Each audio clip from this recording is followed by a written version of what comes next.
Welcome back serial lovers. ஸ்ருதியோட அம்மா போட்ட பிளான்ல ஸ்ருதி ரவி ரெண்டு பேரும் பிரியிறாங்க. டிவோர்ஸே பண்ணிடலாங்கிற அளவுக்கு வந்துடுறாங்க. இதை பத்தி டீட்டெயிலா இந்த எபிசோடு ப்ரோமோ ப்ரெடிக்ஷன்ல நம்ம இன்னைக்கு பார்க்கலாம். வீடியோக்குள்ள போறதுக்கு முன்னாடி ஞாபகமா நம்ம சேனலை சப்ஸ்கிரைப் பண்ணிட்டு பக்கத்துல இருக்க பெல் பட்டனை ஹிட் பண்ணி ஆல்கிற ஆப்ஷன்ல போட்டுக்கிட்டு அப்படியே லைக்கையும் தட்டி விட்டுருங்க.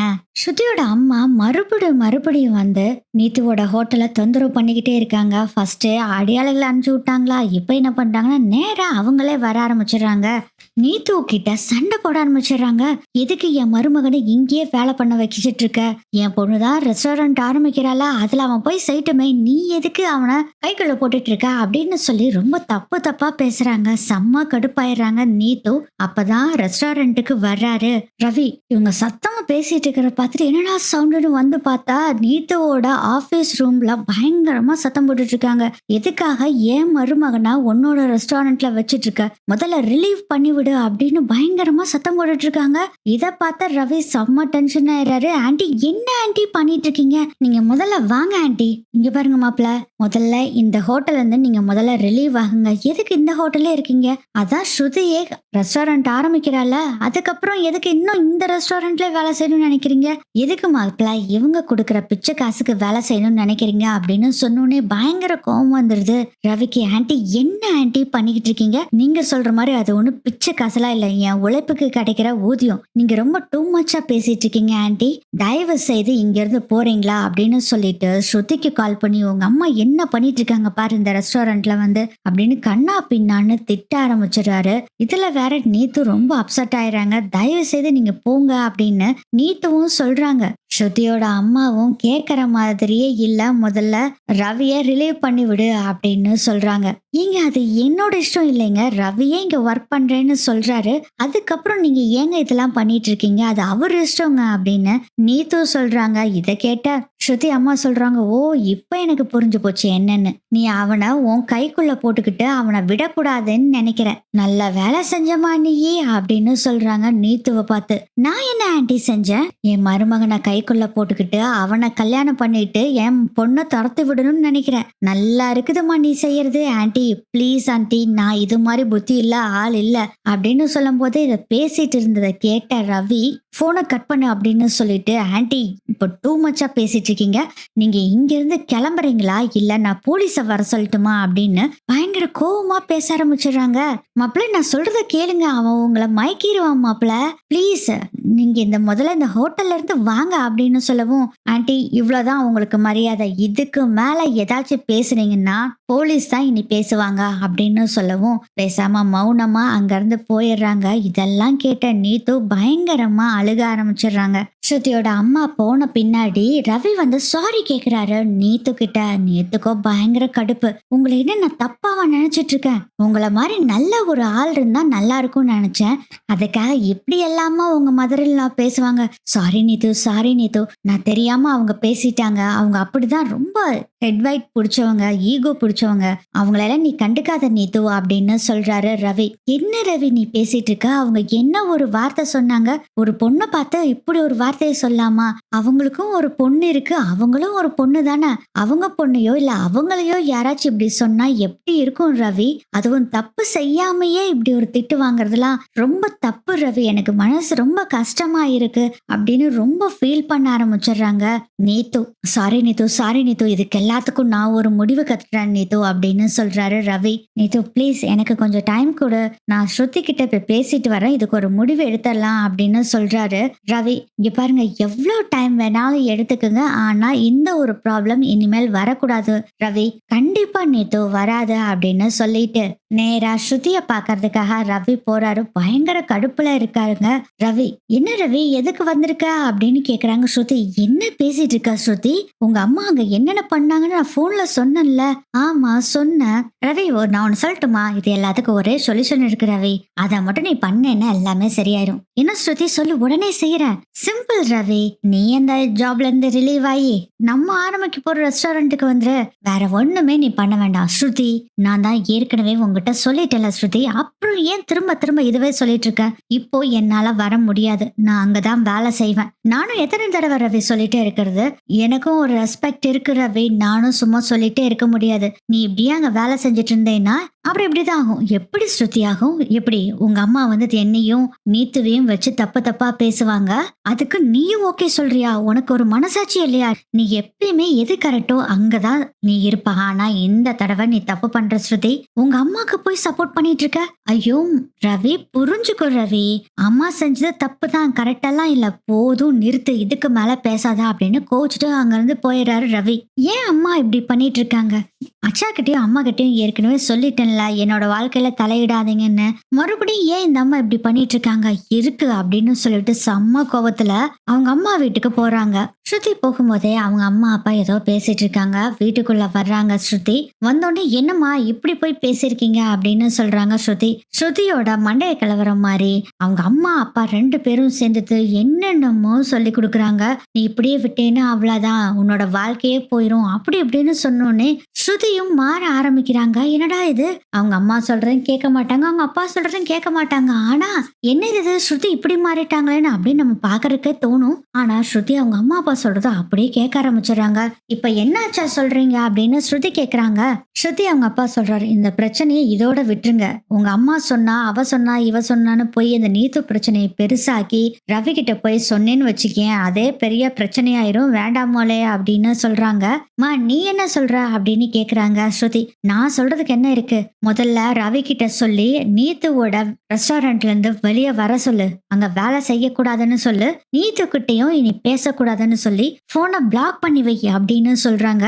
இங்க பாருடி, நான் என்ன சொல்லிக்கிட்டு இருக்கேன், நீ பாத்துட்டு அவளுகிட்ட என்ன சொல்லிக்கிட்டு இருக்க அப்படின்னு திட்டாரு ஸ்ருதியோட அப்பா. ஏங்க நீங்க கொஞ்சம் பேசாம இருங்க, நான் சொல்றதான் கரெக்ட், நீங்க சொன்ன மாதிரி எல்லாம் கேட்டுக்கிட்டு இருந்தோம்னா வேலைக்கெல்லாம் ஆகாது அப்படின்னு சொல்றாரு. ஆக்சுவலா அவர் என்ன நினைக்கிறாருன்னா, இந்த பெருசு பண்ணா கடைசியில நம்மளே நீத்துக்கும் ரவிக்கும் தொடர்பு உண்டாக்கி விட்டுருவோமோ அப்படின்னு பயந்துகிட்டு தான் அவர் சொல்றாரு. ஆனா ஸ்ருதியோட அம்மா வந்து சுத்தமா கேட்க மாட்டேங்கிறாங்க. முதல்ல நீத்துவோட போன் நம்பரை ரவி போன்ல இருந்து பிளாக் பண்ணிரு அப்படின்னு சொல்றாங்க. சரிம்மா நீ சொல்ற மாதிரியே செய்றேன், நானும் நினைச்சு பார்த்தம்மா, எப்ப பார்த்தாலும் நீத்தும் தான் சொல்லிக்கிட்டு இருக்காரு, நீ சொன்ன மாதிரி அதெல்லாமே மாறணும், கரெக்ட் தான் அப்படின்னு சொல்லிட்டு அவங்களும் போறாங்க.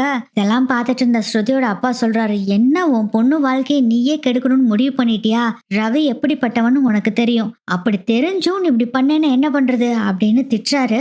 அதுக்காக நீத்து கூடிய மாப்பிள்ளை சுத்திட்டு இருப்பாரு, நானும் போகட்டும், நம்ம பொண்ணு வாழ்க்கை போனா போகட்டும் விட முடியுமா? முடியாதுங்க, கண்டிப்பா அந்த நீத்து விட்டு இருந்து நான் மாப்பிள்ளைய பிரிச்சு கூட்டிட்டு வர போறேன் பாருங்க அப்படின்னு சொல்றாங்க.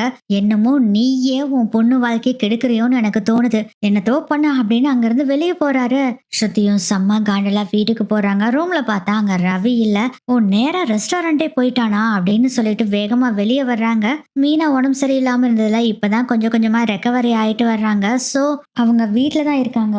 ஸ்ருதி வரத பார்த்துட்டு, என்ன ஸ்ருதி ரூம்ல இருந்து வெளியே வர்றீங்க, நீங்க எப்ப வந்தீங்க வீட்டுக்கு அப்படின்னு கேக்குறாங்க. மீனா ரவி வந்தாரா அப்படின்னு கேக்குறாங்க. ஸ்ருதி இல்லையே, என்னாச்சு உங்க ரெண்டு பேத்துக்குள்ள ஏதாச்சும் சண்டையா?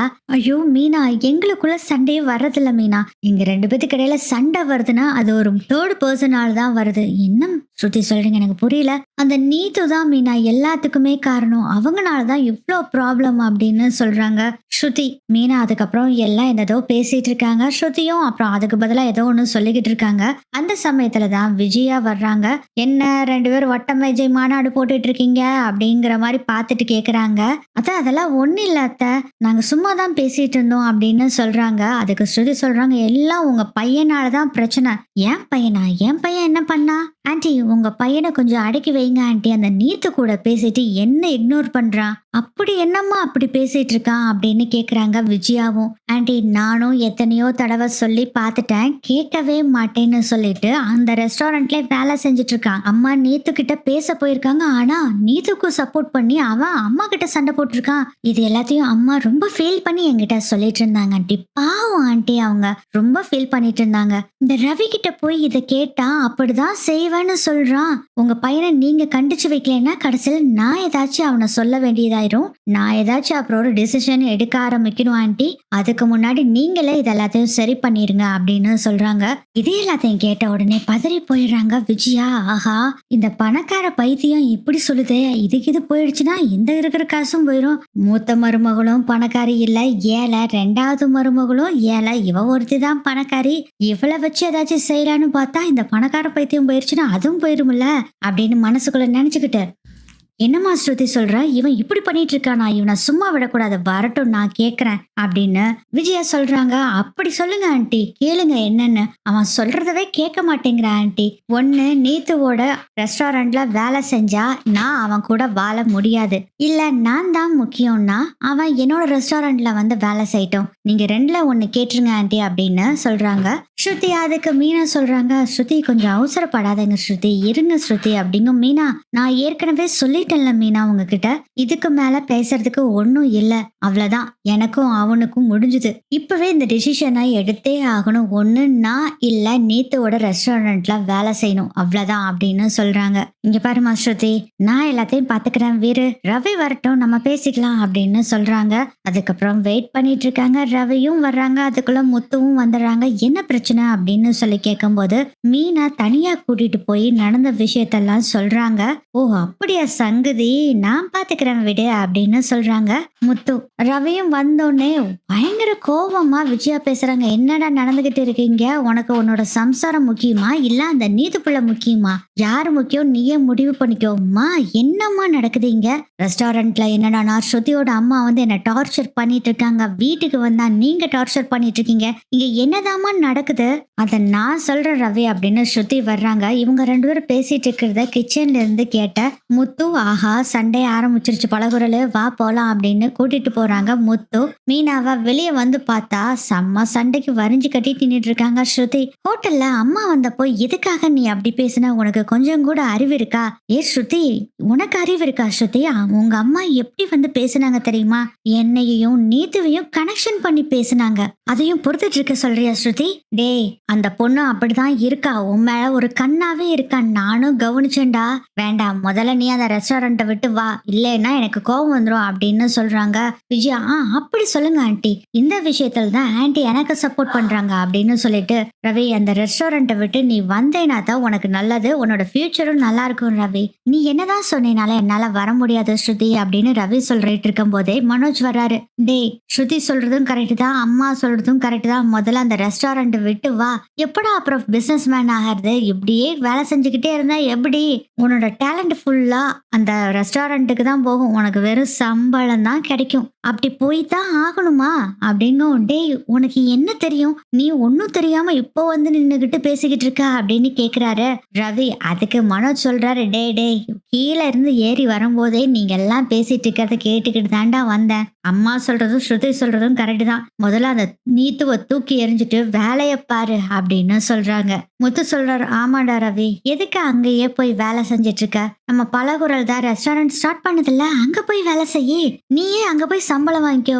டே முத்து என்ன திடீர்னு அவங்களுக்கு சப்போர்ட் பண்ணி பேசிட்டு இருக்க, நீ எப்பயுமே எனக்கு தான்டா சப்போர்ட் பண்ணுவ, இப்ப ஏன்டா அவங்களுக்கு சப்போர்ட் பண்ணி பேசிட்டு இருக்க, டே நியாயம் எந்த பக்கமோ அந்த பக்கம் தான்டா பேச முடியும். டே ரவி பலகுரலும் சரி அம்மா சொல்றது எல்லாமே கரெக்ட் தான்டா, நீ அந்த வேலையை விட்டுட்டு வந்துரு. பலகுரல் நீ வந்து சம்பளம் கொடுத்துருவியா ரவிக்கு, நான் சம்பளம் எல்லாம் கொடுத்துருவேன், பார்ட்னரா கூட இருக்க வேண்டாம், ஒரு செஃப்பா இருந்தாவே எனக்கு போதும் அப்படின்னு சொல்றாங்க. டே அதான் பலகுரல் சொல்லுதுல, அப்புறம் என்னடா உன்னோட ரெஸ்டாரண்ட் இல்ல பலகுரலோட ரெஸ்டாரண்ட்ல நீ வேலை செய், அதுக்கான சம்பளத்தை வாங்கிக்கோ, நீ முதல்ல போய் அந்த ரெஸ்டாரண்ட்ல நான் வேலையை விட்டு நிக்கிறேன்னு சொல்லி ராஜினாமா கடிதம் கொடுத்துட்டு வா அப்படின்னு சொல்றாரு முத்து. ராஜினாமா கடிதமா, அது என்ன அப்படின்னு கேக்குறாங்க ஸ்ருதி. எங்க ரிலீவ் பண்றதுதான் அந்த லட்சணத்துல சொல்றான் அப்படின்னு மனோஜ் சொல்றாரு. ஓகே ஓகே ஓகே அப்படின்னு சொல்லிட்டு இருக்கும் போதே ரவி சொல்றாரு, நீங்க யாரு என்ன சொன்னாலும் சரி நான் கேட்க மாட்டேன் அப்படின்னு ரவி சொல்லிட்டு கோவமா அங்க இருந்து போயிடுறாங்க. என்னமா அவன் பேசாம போயிட்டே இருக்கிறான், ஒன்னும் பதிலும் சொல்லல அப்படின்னு மனோஜ் சொல்லவும், விடுடா விட்டு பிடிக்கலாம், இரு அப்படின்னு சொல்லிட்டு இருக்காங்க. நைட் ஆயிருது. இதுக்கு இடையில நைட்டு பார்த்தா ரொம்ப நேரம் ஆகுது, 10 மணி ஆகுது, 11 ஆகுது, 12 ஆகுது, வீட்டுக்கு வரவே இல்லை ரவி. ஸ்ருதி ஒரே குழப்பமாயிடுறாங்க. முத்து கிட்ட இந்த விஷயத்த சொல்றாங்க. முத்து அவங்க அப்பா கிட்ட கூப்பிட்டு இந்த விஷயத்த சொல்றாரு. இதை கேட்ட விஜயாக்கு தூக்கி வாரி போடுது. என்னது, ரவி இன்னும் வரலையா அப்படின்னு கேக்குறாங்க. ஆமாமா, ரவி இன்னும் வரல. நீங்க இப்படி பேசுனீங்களா, அதான் கோவத்துல அவன் போயிட்டான் போல இருக்கு அப்படின்னு சொல்றாங்க. ஸ்ருதி சொல்றாங்க, அவன் ரெஸ்டாரண்ட்ல தான் இருப்பான், அவன் அங்கேயே பிடிச்சிருங்க கையும் களவுமா அப்படின்னு சொல்றாங்க. சரி, நான் ரெஸ்டாரண்ட்ல போய் பார்த்துட்டு வரேன் அப்படின்னு சொல்லிட்டு முத்து அங்க போறாரு. ரெஸ்டாரண்ட்ல யாருமே இல்ல. முத்துக்கு ஒரு ஃபோன் கால் வருது. பார்த்தா பலகுரல் தான் கூப்பிடுறாங்க. என்னாச்சு பலகுரல், ரவி வந்துட்டானா? வந்துட்டான், ஆனா ஃபுல் போதையில வந்திருக்கார் முத்து அப்படின்னு சொல்றாங்க. டசை, இவனோட பெரிய தொந்தரவா போச்சு அப்படின்னு சொல்லிட்டு நான் வரேன் அப்படின்ட்டு முத்து வர்றாரு. ரவி ஃபுல் போதையில பொலறி தள்ளிக்கிட்டு இருக்காங்க. இதுல வேற பயங்கரமா நம்ம ஸ்ருதியும் அவர் குடிச்சிருக்காரு அப்படிங்கறதும் கூட ஞாபகம் இல்லாம சண்டை போட்டுட்டு இருக்காங்க. மீனாவும் எவ்வளவோ தடுத்து பாக்குறாங்க. ஏதோ கண்டுக்காம ஸ்ருதியும் கண்டபடி திட்டுறாங்க. இதுல அவங்க அம்மாவை பேசினதை வேற ஸ்ருதி திட்டுறாங்களா. உடனே ரவிக்கு கோவம் வந்துடுது. ஆமா, எனக்கும் நீத்துவுக்கும் தொடர்பு இருக்கு, நீத்துவும் நானும் லவ் பண்றோம், இப்ப என்ன அதுக்கு அப்படின்னு கேக்குறாரு ரவி. இதை கேட்டோடனே பயங்கர கோவம் வந்துடுது ஸ்ருதிக்கு. இதெல்லாம் கேட்டுட்டு உன்னை இங்கேயே நான் போட்டு தள்ள போறேன் பாரு அப்படின்னு சொல்லிட்டு கைக்கு ஏதாச்சும் கிடைக்குமா அப்படின்னு அங்கேன்னு தேடிட்டு இருக்கும்போது, ஐயோ கொஞ்சம் அமைதியா இருங்க ஸ்ருதி அப்படின்னு மீனா சொல்லிட்டு இருக்கும் போதே கரெக்டா முத்து வந்துடுறாரு. முத்து, பாருங்க முத்து, உங்க தம்பி என்ன சொல்றாருன்னு, நீத்துக்கும் அவருக்கும் கனெக்ஷன் இருக்குன்னு சொல்றாரு முத்து, இதை நம்ம சும்மா விடலாமா அப்படின்னு சொல்லுவோம். பலகுரல், உனக்கு ரவியை பத்தி தெரியாதா? ரவி ஒன்ன தவிர எந்த பொண்ணையும் ஏற எடுத்தும் கூட பார்க்க மாட்டான், அவன் சும்மா சொல்றான். நீ அவங்ககிட்ட ஏதாச்சும் சண்டை போட்டியா? ஆமா, அதனாலதான் அவன் அப்படி சொல்லியிருக்கான். விடு, எல்லாம் காலையில ஆனா சரியா போயிரும், முதல்ல அவனை படுக்க வைக்கலான்னு சொல்லிட்டு ரவியை கூட்டிட்டு போய் படுக்க வச்சிடறாங்க. காலையில ஆகுது. நம்ம ஸ்ருதி வந்து கேக்குறாங்க, ரவிய பாத்தீங்களா அப்படின்னு கேக்குறாங்க. இல்லையே ஸ்ருதி, ரவி எங்க போனான்னு நான் பார்க்கவே இல்லையா அப்படின்னு மீனா சொல்றாங்க.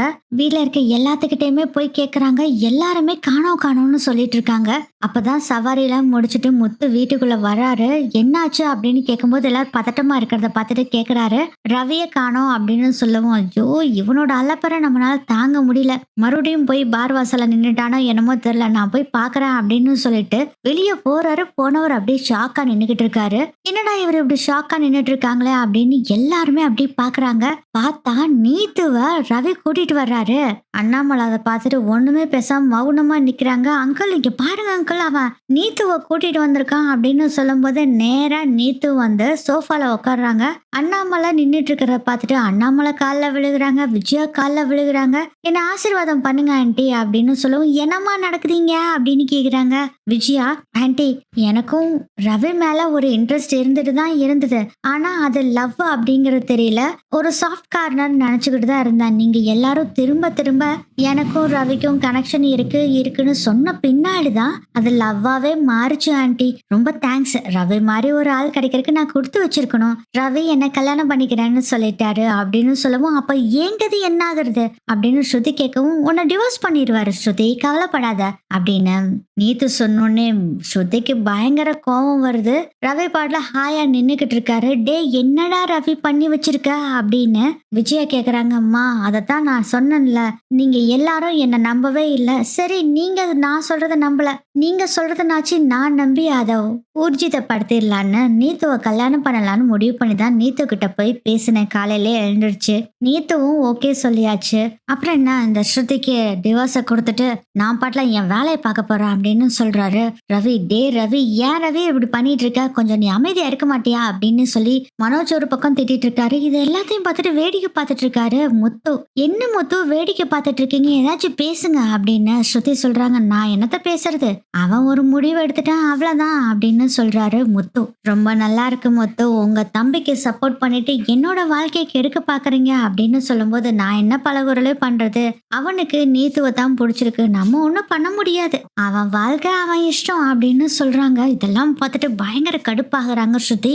நேரா ரூமுக்குள்ள போறாங்க. அவங்களோட ட்ரெஸ் எல்லாம் எடுத்து வச்சுட்டு, உனக்கும் எனக்கும் இனி எந்த உறவுமே இல்ல, டிவோர்ஸ் பேப்பர் வரும், கையெழுத்து போட்டு கொடு அப்படின்னு சொல்றாங்க. அதுக்கு ரவி சொல்ற, ரொம்ப சந்தோஷம், போய் உன் அம்மா கூடயே, அதுவும் அந்த மூட்டுக்கோழி அம்மா இருக்குல்ல, அது கூட நீ சந்தோஷமா வாழுப்போ அப்படின்னு சொல்றாங்க. நேரா நம்ம ஸ்ருதி வீட்டுக்கும் போறாங்க. அழுதுகிட்டே நடந்த விஷயத்த எல்லாத்தையும் அவங்க அம்மா கிட்டயும் அப்பா கிட்டயும் சொல்றாங்க.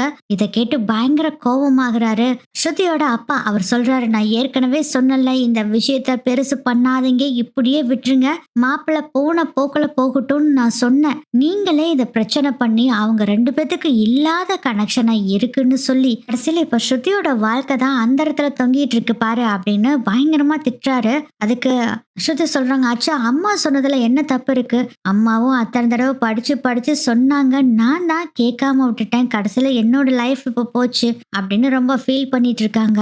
நீ ஒன்னும் கவலைப்படாத போல, நான் ரவியோட அம்மா கிட்ட பேசுறேன், அந்த விஜயா கிட்ட பேசி நான் ஒரு முடிவு பண்றேன் அப்படின்னு சொல்லி ஸ்ருதி அம்மா சொல்றாங்க. ஐயோ அம்மா போதும், நீ ஒன்னும் பேசாத அப்படின்னு சொல்றாங்க. இல்ல இல்ல, எனக்கு இதை எப்படி கொண்டு போகணும்னு தெரியும், இனிமேல் நீ தலையிடாத, நான் பாத்துக்கிறேன் அப்படின்னு சொல்லிட்டு நேரா விஜயாவோட அம்மாக்கு கால் பண்ணி உங்ககிட்ட நான் கொஞ்சம் பேசணும், நீங்க ஒரு கோயில் பேரை சொல்லி அங்க வர சொல்லிடுறாங்க. சரின்னு சொல்லிட்டு விஜயாவும் அங்க போறாங்க. ஆக்சுவலா வீட்டுல இருக்க யாருக்குமே தெரியாம தான் விஜயாவும் அங்க போறாங்க. ஆக்சுவலா விஜயாவும் ஸ்ருதி அம்மாவும் ஆக்சுவலா என்ன பேசிட்டு இருக்காங்கன்னா, உங்களுக்கு 1 கோடி ரூபாய் பணம் தரேன், நான் சொல்ற மாதிரி நீங்க செய்யணும் அப்படின்னு சொன்னோன்னே கவுந்து போயிடுறாங்க விஜயா. 1 கோடியா அப்படின்னு சொல்லி வாய பழக்கிறாங்க விஜயா. ஆமா சம்மந்தி, உங்களுக்கு 1 கோடி ரூபாய் பணம் தரேன், ஆனா மாப்பிள்ளைய நான் சொல்ற மாதிரி நீங்க விட்டு கொடுக்கணும் அப்படின்னு சொல்லவும், என்னது சொல்லுங்க அப்படின்னு கேட்கவும், இந்த ஸ்ருதிக்கும் ரவிக்கும் செட்டே ஆக மாட்டேங்குது, 2 பேர் சண்டை போட்டுட்டே இருக்காங்க.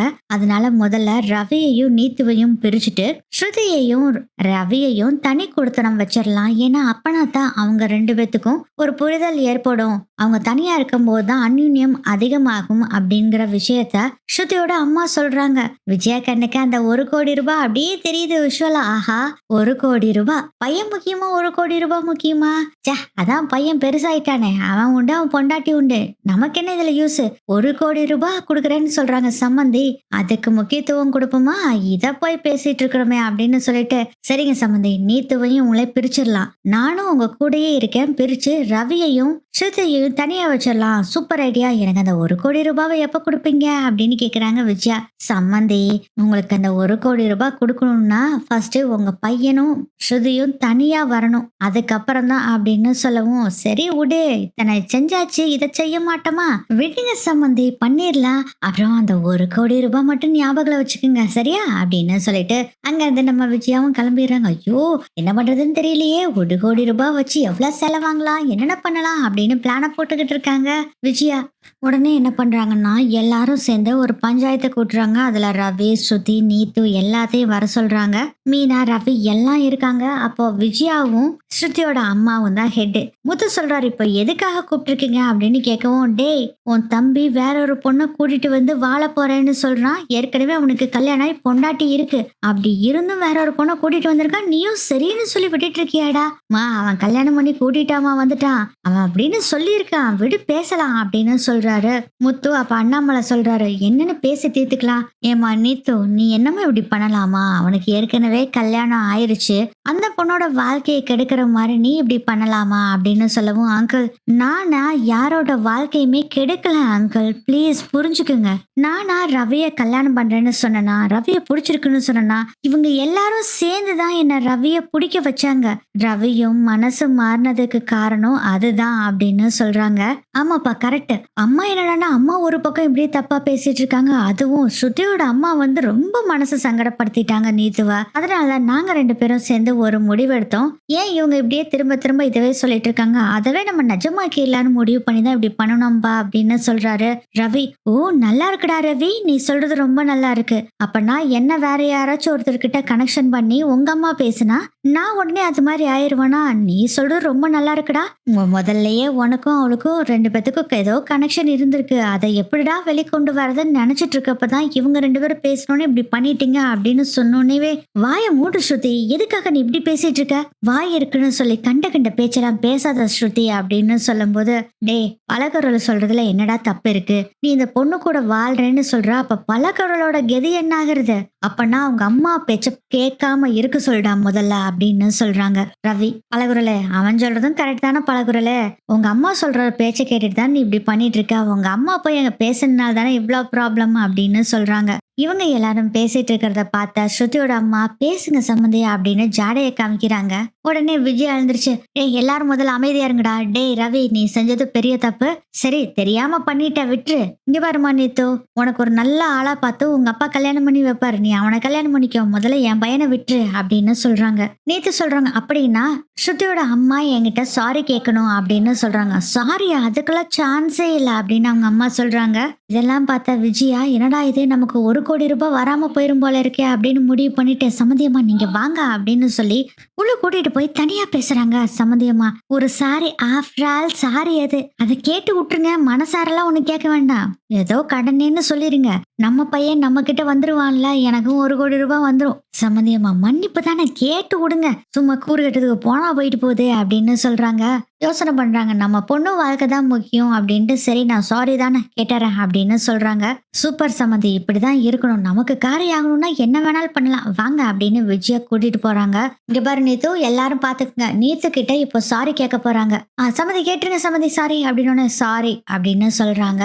ஸ்ருதியோட அம்மா, சாரினா இப்படிலாம் சாரி கேட்டாலும் நான் போக முடியாது, ரவிக்கும் நீத்துக்கும் எந்த ஒரு தொடர்புமே இல்லாத பொழுதே நான் தொடர்பு இருக்குன்னு தப்பா பேசுறது தப்பு தான், என்ன மன்னிச்சிரு நீத்து அப்படின்னு கேளுங்க அப்படின்னு நீத்து சொல்றாங்க. ரவி சொல்றாரு, கரெக்ட் தான், நீத்து சொல்றதும் கரெக்ட் தான், கேட்க சொல்லுங்கம்மா அவங்கள அப்படின்னு ரவி சொல்றாரு. இப்படி முறைச்சு பாக்குறாங்க. சம்மந்தி சம்மந்தி கேட்டு விடுங்க, அவ்வளவுதான் முடிஞ்சது, அவ்வளவுதான் முடிஞ்சது, கேளுங்க கேளுங்க அப்படின்னு சொல்றாங்க. நீங்க சொல்றீங்களேன்னு கேக்குறேன் அப்படின்னு சொல்லிட்டு, சரி மாப்பிள்ளைக்கும் உனக்கும் தொடர்பு இருக்குன்னு சொன்னது தப்பு தான், என்ன மன்னிச்சிரு அப்படின்னு சொல்லிட்டு கோவமா போய் சோஃபால உக்காடுறாங்க. ஸ்ருதியோட அம்மா ஸ்ருதி சொல்றாங்க, மா நீங்கெல்லாம் எதுக்குமா சாரி கேட்டீங்க அவங்க கிட்ட போய், ஸ்ருதி உன்னோட வாழ்க்கைக்காக தான் இது எல்லாமே, நீ பேசாம இரு ஸ்ருதி அப்படின்னு சொல்றாங்க. மௌனமா இருக்காங்க ஸ்ருதியும். நீத்து சொல்றாங்க, ஸ்ருதியோட அம்மா என்கிட்ட சாரி கேட்டனால நானும் விடுறேன், இப்ப எல்லாரும் புரிஞ்சுக்கிட்டீங்களா, எனக்கும் ரவிக்கும் எந்த ஒரு தொடர்பும் இல்லைன்னு அப்படின்னு சொன்னோன்னே ரவி சொல்றாரு, இப்ப எல்லாமே புரிஞ்சிருக்கும் நீத்து அப்படின்னு சொல்லும் போது, என்னடான் அப்படின்னு திருன்னு எல்லாம் முழிக்கிறாங்க. என்னமா முழிச்சிட்டு இருக்கீங்க, எப்ப பார்த்தாலும் ஸ்ருதியோட அம்மா ஹோட்டலுக்கு வர்றது, சண்டை போடுறது, ஏதாச்சும் ஒரு பிரச்சனையை பண்றது, அப்புறம் நீத்துக்கும் எனக்கும் ஏதாவது ஒரு தொடர்பு இருக்குன்னு சொல்றதுன்னு இதே வேலையா வச்சுக்கிட்டே இருந்தாங்க. இதுக்கு ஒரு எண்ட் கார்டு போடுறதுக்கு நாங்க முடிவு பண்ணோம், அதனாலதான் இதை செஞ்சோம் அப்படின்னு சொல்றாங்க. அடப்பாவி இவ்வளவுதானா அப்படின்னு முழிச்சிட்டு இருக்கிறாங்க எல்லாருமே. முத்து ஏதோ ஒண்ணு தெரிஞ்ச மாதிரி அவர் எதுவுமே ஒரு ரியாக்ஷனே இல்லாம நின்றுட்டு இருக்காங்க. மீனாவும் எந்த வித ரியாக்ஷனுமே இல்லாம நின்றுட்டு இருக்காங்க.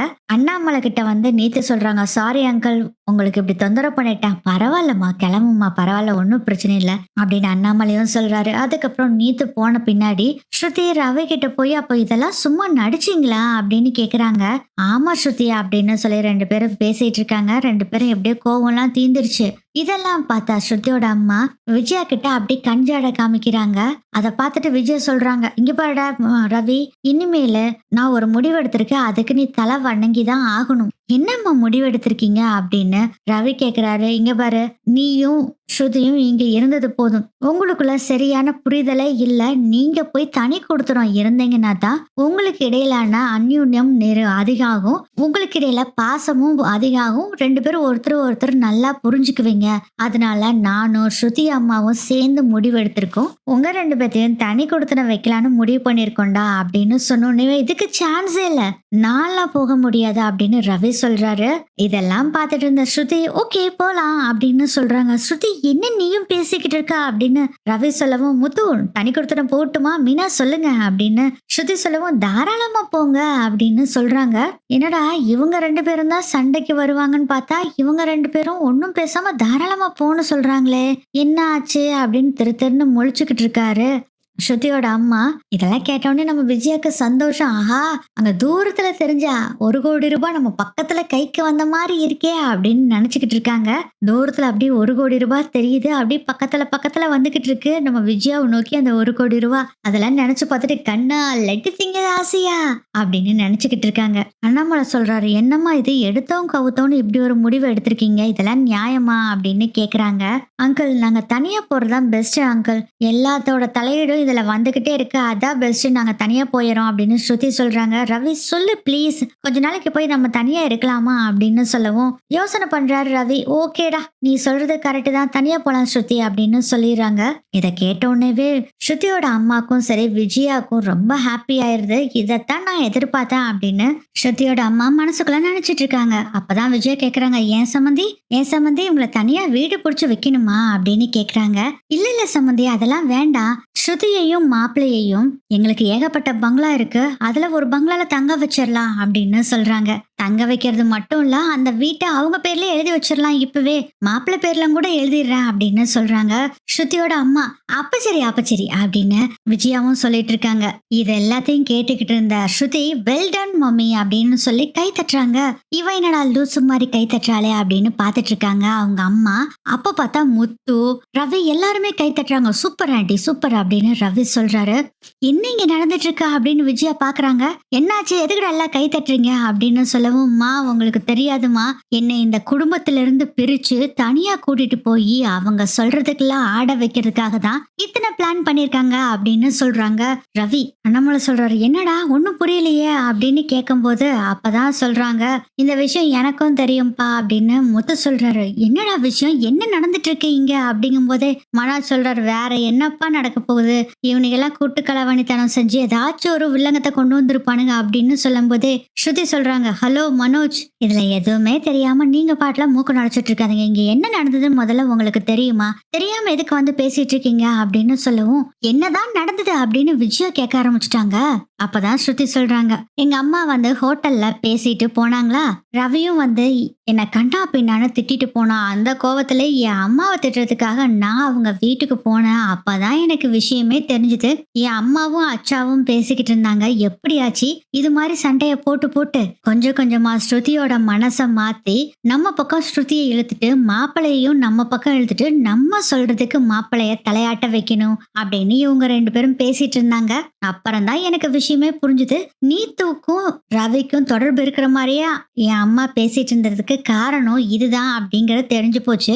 அப்பவே நான் பிளான் பண்ணிட்டேன். அம்மா சொல்றது எல்லாத்தையுமே கேட்டு அவங்க சொல்றதுக்கு பூம் பூம் மாடு மாதிரி தலையை ஆட்டிட்டு, அதுக்கப்புறம் அம்மாவோட தில்லுமுள்ளுத்தனம் அவங்க சகுனி வேலை செஞ்சாங்கல்ல, அது எல்லாத்தையும் எல்லாத்து முன்னாடியும் வெளிச்சம் போட்டு காமிக்கணும்னு நினைச்சேன். சோ அதனாலதான் அம்மா சொல்றதுக்கு எல்லாத்துக்குமே கேட்டேன். இதுக்கு நான் ஃபர்ஸ்ட் ரவிக்கு, நீத்துக்கு, முத்து, மீனா இவங்க 4 பேத்துக்கு தான் தேங்க்ஸ் சொல்லணும் அப்படின்னு சொல்லவும், முத்து மீனாவுமா அப்படின்னு எல்லாம் பாக்குறாங்க.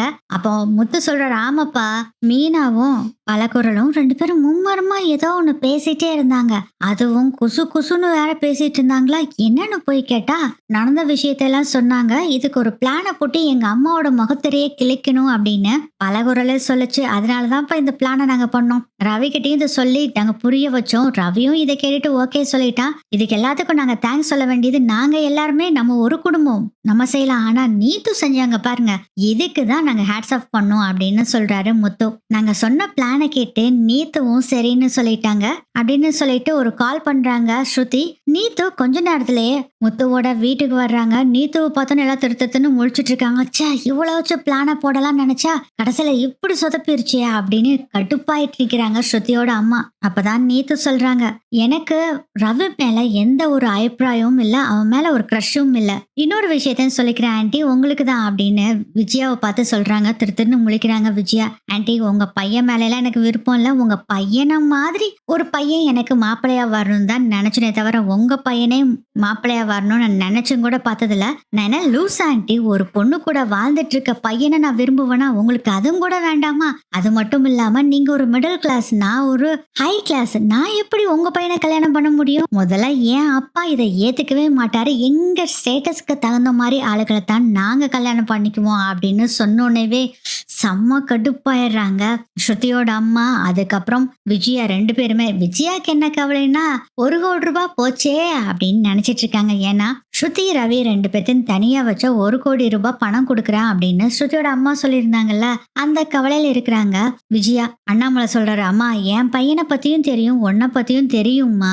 இதுக்கெல்லாம் போய் எதுக்குமா பெருசா எடுத்துக்கிட்டா அப்படின்னு அண்ணாமலை சொல்றாரு. இல்ல அங்கிள், இந்த விஷயத்த சொல்லி உங்க எல்லாத்துக்குமே புரிய வைக்கணுங்கிறதுக்காக தான் அங்கிள் முக்கியமா வந்தேன். ஸ்ருதி, உங்க வாழ்க்கையை என்னைக்குமே பறிச்சுக்கிற அபிப்பிராயம் எனக்கு இல்லவே இல்ல அப்படின்னு சொல்லவும், நீத்து, என்னோட ரவியை பத்தி எனக்கு தெரியாதா? அவன் எப்பவுமே எனக்கு தான் சப்போர்ட் பண்ணுவான், என்ன மட்டும்தான் லவ் பண்ணுவான் இல்ல ரவி அப்படிங்கும்போது கண்டிப்பா அப்படின்னு ரவி சொல்றாரு. ஸ்ருதி சொல்றாங்க, அங்கிள் இப்போ எங்க அம்மாவோட வண்டவாளம் தண்டவாளத்துல ஏறிடுச்சா? இப்போ உங்களுக்கு புரிஞ்சுதா? என் அம்மா இந்த குடும்பத்தை விட்டு பிரிச்சு கூட்டிட்டு எங்க 2 பேத்தையும் போகணும் தான் பிளான் பண்ணிட்டு இருக்காங்க. இது இந்த குடும்பமே தெரிஞ்சுக்கணும் அப்படிங்கறதுக்காகவும், அம்மா இனிமேல் இந்த தப்ப பண்ணக்கூடாது, அவங்க உணரணும் அப்படிங்கறதுக்காகவும் தான் இதை செஞ்சேன் அப்படின்னு சொன்னோன்னேவே ஸ்ருதியோட அம்மாக்கு பயங்கர கோவம் வருது. அப்ப முத்து சொல்றாரு, இனிமேல்னாச்சு இந்த நாரதர் வேலை பாக்குறதெல்லாம் நிறுத்திட்டு உங்க வாழ்க்கைய பாருங்கம்மா. உங்க பொண்ணு சந்தோஷமா வாழ்ந்துட்டு இருக்கா, அவ வாழ்க்கையை எதுக்குமா கெடுக்கிறீங்க விரும்புறீங்க அப்படின்னு சொல்லும் போது ஸ்ருதி சொல்றாங்க, அம்மா நீ என்னதான் சொன்னாலும் சரி, இந்த குடும்பத்துல இருந்து வரவே மாட்டேன். நான் ஒரே பொண்ணாவே வளர்ந்துட்டேன். இந்த குடும்பத்துல எனக்கு அக்கா இருக்காங்க, அண்ணா எல்லாருமே எனக்கு கிடைச்சிருக்காங்க. அதனால நான் சந்தோஷமா இந்த குடும்பத்துல தான் வாழ போறேன். நீ இனிமேல் எங்க குடும்பத்துல தலையிடாத அப்படின்னு ஸ்ருதி சொன்னோன்னேவே, ஒன்னேல என் மகளா பெத்ததுக்கு நான் தாண்டி தலையில அடிச்சுக்கணும் அப்படின்னு சொல்லிட்டு தலக மாப்பிள்ள அப்படின்ட்டு கோவமா அங்க இருந்து போறாங்க. ஸ்ருதியோட அம்மா சம்மந்தி சம்மந்தி சம்மந்தின்னு பின்னாடியே விஜயா போறாங்க. இங்க பாருங்க, என் கண்ணிலேயே முழிச்சிடாதீங்க, எப்படியாச்சும் பேசி தனியா வர்றேன்னு சொல்லிதானே 1 கோடி ரூபாய் கொடுக்குறேன்னு சொன்னேன், கடைசியில எல்லாத்தையும் சொதப்பிட்டீங்களே அப்படின்னு புடிச்சு திட்டிட்டு அங்க இருந்து போறாங்க. ஆக்சுவலா கீழே இறங்கி ஸ்டெப்ஸ்ல ஸ்ருதியோட அம்மா போவாங்க. அப்பதான் இவங்க 2 பேரும் பேசிட்டு இருப்பாங்க. இத முத்து கேட்டுறாரு, வாவ் சூப்பர் சூப்பர் அப்பா, என்ன ஒரு வேலை உங்க சம்சாரம் பண்ணிருக்கு பாருங்கப்பா அப்படின்னு சொல்றாங்க. என்னடா சொல்ற? அப்பா, ரவியையும் பலகுரலையும் தனியா வைக்கிறதுக்காக 1 கோடி ரூபாய் பலகுரலோட அம்மா தரேன்னு சொல்லியிருக்காங்க. அதனாலதான் பலகுரலு அம்மாவுக்கு அம்மா சப்போர்ட் பண்ணிருக்காங்க அப்படின்னு சொல்லவும், என்னது 1 கோடியா அப்படின்னு வாயை பொழந்துட்டு நின்றுட்டு இருக்காரு மனோஜ். டே ஈய போயிரு போது, கொஞ்சம் வாயை மூடிக்கோ அப்படின்னு சொல்றாரு முத்து. இவன் ஒருத்தன் அப்படின்னு சொல்லிட்டு, என்னம்மா இது 1 கோடியாமா அப்படிங்கவும் பேசாம ஒரே கவலையில் நின்றுட்டு இருக்காங்க விஜயா. அப்ப அண்ணாமலை வராரு. ஏ விஜயா, உனக்கு அறிவே இல்லையா விஜயா? என்ன ஒரு சுயநலம் உனக்கு? உன் மகனையும் மருமகளையும் தனியா அனுப்புறதுக்கு அவ்வளவு உனக்கு சந்தோஷமா? அது இல்லைங்க, சொந்த வீடு கொடுக்குறேங்கிறாங்க 1 கோடி ரூபாய். சரி, நமக்கு தானே லாபம்னு வாய மூடு. நீ என்ன பழக்கம் பழகிட்டு வர்ற? இனிமேல் இது மாதிரி ஏதாச்சும் செஞ்சுன்னு வச்சுக்கோ. இல்ல இல்ல, ஸ்ருதியோட அம்மா கிட்ட இது மாதிரி ஏதாச்சும் ஒண்ணு பேசி டீல் வச்சுக்கிட்டு இருந்தேன்னு வச்சுக்கோ, உன்னை அப்புறம் சம்சாரம்னு பார்க்க மாட்டேன், எத்தனை வயசாச்சுன்னு கூட பார்க்க மாட்டேன், டிவோர்ஸ் பண்ணிடுவேன், ஞாபகம் வச்சுக்கோ அப்படின்னு திட்டிட்டு அங்கிருந்து போறாரு. இதுக்குதான் ஆழம் தெரியாம காலை விடக்கூடாது அப்படின்னு சொல்றாரு முத்து. ஏங்க சும்மா இருங்க அப்படிங்கிறாங்க மீனா. இல்ல மீனா, என்ன ஒரு தப்பா பண்ணிருக்காங்க அப்படிங்கும் போதே ஸ்ருதி சொல்றாங்க, விடுங்க மீனா, நல்லா அவங்க வாங்கி கட்டட்டும். ஏன் ஆண்டி 1 கோடி ரூபாய் என் அம்மா கொடுக்குறேன்னு சொன்னோன்னே அப்படியே சரின்னு சொல்லி எங்க 2 பேர்த்தையும் துரத்தி விடலான்னு பார்த்தீங்க பாருங்களேன். ரவி உங்க பையன் தானே, ஆசாசியா வளர்த்த பையன் தானே, அவனை அனுப்பிச்சு விடுறதுக்கு எப்படி ஆண்டி உங்களுக்கு மனசுக்கு வந்தது? ஆண்டி இதெல்லாம் ரொம்ப மோசம், இது மாதிரி ராங்கான விஷயங்களை இனிமேல் செய்யாதீங்க அப்படின்னு சொல்லிட்டு போறாங்க. இவங்க பேசுறதெல்லாம் பார்த்துட்டு ரவி அப்படியே மௌனமா இருந்தார்ல, இப்போதான் பேச ஆரம்பிக்கிறாரு. மா, இந்த 1 கோடி ரூபாய்க்கு என்ன விக்கலான்னு பாத்துட்டுல பாரு, நீ செஞ்சது இது நியாயமாமா? நீங்க ஏமா இப்படி பண்றீங்க? உங்களை அம்மான்னு சொல்றதுக்கே எனக்கு ரொம்ப கேவலமா இருக்குமா அப்படின்னு திட்டுறாரு. டேய், அதெல்லாம் அப்படித்தானே, நம்ம அம்மா காசுக்கு தான் முதல் மரியாதை, அப்புறம் தான் நம்ம எல்லாம். அப்பாவே அது காசுக்கு அப்புறம் தாங்கும் போது நம்ம எல்லாம் என்னடா அப்படின்னு முத்து சொல்லிட்டு இருக்காரு. எங்க பேசாம இருங்க அப்படின்னு மீனா சொல்றாங்க. என்ன மீனா, நீ உன்னோட டைலாக் எப்ப பார்த்தாலும் பேசாம இருங்க பேசாம இருங்க தானா, வேற ஏதாச்சும் பேச மீனா அப்படின்னு முத்து சொல்றாரு. ஐயோ, என தலைவலியே உண்டாக்காதீங்க, நீங்க முதல்ல வாங்க அப்படின்னு சொல்றாங்க. டேய், எதுக்குடா சும்மா அம்மாவை எல்லாம் திட்டிட்டு இருக்கீங்க? 1 கோடி ரூபாய் என்ன சும்மாவா? அந்த 1 கோடி இருந்தா என் பிசினஸ் எவ்வளவு டெவலப் பண்ணிருப்பேன் அப்படின்னு சொல்லிட்டு இருக்கும் போதே விஜயா சொல்றாங்க, என்னடா அந்த 1 கோடியை வாங்கி உனக்கு கொடுப்பான்னு நினைச்சியா? கண்டிப்பா உனக்கு கொடுக்கவே மாட்டேன், எனக்கு வேணுங்கிறது அது இதுன்னு வாங்கலான் இருந்தேன், எல்லாம் போச்சு அப்படின்ட்டு ஒரே கவலையில் இருக்காங்க விஜயா. நம்ம இப்ப பார்த்த எபிசோட ப்ரோமோ ப்ரெடிக்ஷன் மாதிரி தான் கதை நகரும்னு நினைக்கிறேன்.